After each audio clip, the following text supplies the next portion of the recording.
ఇప్పుడు పాకిస్తాన్కి America, China ఈ రెండు మిత్ర దేశాలే. అమెరికా కంటే పాకిస్తాన్కి చైనానే ఎక్కువ, ఎందుకంటే వాళ్ళిద్దరు బంధం గురించి అందరికీ తెలుసు కాబట్టి. ఈ యుద్ధంలో చైనా పాకిస్తాన్ వెంట నిలుస్తుంది, డైరెక్ట్గా కాకపోయినా ఇండైరెక్ట్గానైనా ఏదైనా సహాయం చేస్తుంది అని చెప్పి అందరూ అనుకున్నారు, అందరూ అంచనా వేశారు, పాకిస్తాన్ ఆశించింది కూడా. కానీ అది జరగలే, చైనా సపోర్ట్ చేయలే పాకిస్తాన్కి. సో ఇప్పుడు చైనాకి అమెరికాకి పడదు కదా. సో చైనా నుంచి అమెరికా వైపు పాకిస్తాన్ వెళ్ళే అవకాశం ఉందా? పాకిస్తాన్ అమెరికాకి దగ్గర అయ్యే అవకాశం ఉందా చైనాను వదిలేసి? ఇది ఎప్పుడు కూడా పాకిస్తాన్ 1947లో ఏర్పడినప్పటి నుండి అటు అమెరికా సీటో గ్రూప్ ఏదో ఒక దాని మీద సెంతను ఉండేది, ఎందుకంటే దాని శత్రువుగా పరిగణించే భారతదేశాన్ని ఎదుర్కోలేదు కాబట్టి. ఇది 1990లో 2000 సంవత్సరం వరకు ఎప్పుడు అమెరికా ఏం చెప్తే అది అనేది, అమెరికా నుండి ఆర్థిక సహాయం వచ్చేది. ఇప్పుడు అది ఉపయోగించే F-16 బాంబర్స్ అలాగే వచ్చేది.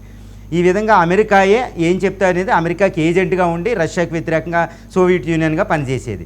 కానీ 2000 సంవత్సరం నుండి చైనా ఆర్థిక శక్తిగా ఎదిగిన తర్వాత, చైనా యాంబిషన్ వరల్డ్ అయిన తర్వాత పాకిస్తాన్ని అణుదేశంగా చేసి పాకిస్తాన్ మిసైల్స్ ఇచ్చి అవి ఇచ్చి తన గ్రూపులో జాయిన్ చేసుకుంది. ఈ 2000 సంవత్సరం నుంచి పాకిస్తాన్ అనేది అమెరికాని కాస్త చాలా వరకు పక్కన పెట్టి చైనాకే వైపే వెళ్ళిపోయింది. ఇప్పుడు పాకిస్తాన్ యొక్క సైన్య ఆర్మీ అమ్ముల పొదులో 80% ఆయుధాలు చైనా అంటే మీకు అర్థమైపోతుంది. ఆర్థిక సహాయం ఎప్పుడు అక్కడి నుంచే వస్తుంది, చైనా ఏం చెప్తే అది. కానీ 2025 మొన్న మేలో జరిగిన 3 రోజుల యుద్ధం దీన్ని నాశనం చేసింది. ఏంటి, అమెరికాని ఫ్రెండ్గా ఉంచుకోవాలా, చైనాని ఫ్రెండ్గా ఉంచుకోవాలనే ఒక సందేహం పాకిస్తాన్కి కదిలింది. ఇప్పుడు యాంబిగ్యూటీలో ఉందన్నమాట, ఒక సందేహాస్పదంలో ఉంది ఎవరు అక్కడికి వస్తారని. ఎలా చూస్తే ఇప్పుడు చైనాని నమ్మితే ఏమైంది, దాన్ని ఇచ్చిన ఆయుధాలు సరిగ్గా పనిచేయలేదు. HQ-9, JF-10, JF-17 థండర్ పనిచేయలేదు. అది ఇచ్చిన కనీసం PL-15 అనే మిసైల్ కూడా మనం కూల్చేసాం, అంత శక్తివంతమైన మిసైల్ అని చైనా చెప్పుకుంటుంది. సో దాని ఆయుధాలు పనిచేస్తలే. అది చైనా ఏంటి అక్కడకు రాలేదు, సరిగ్గా మంచిగా నడి ఒడ్డులో ఉన్నప్పుడు వదిలేసింది దాన్ని.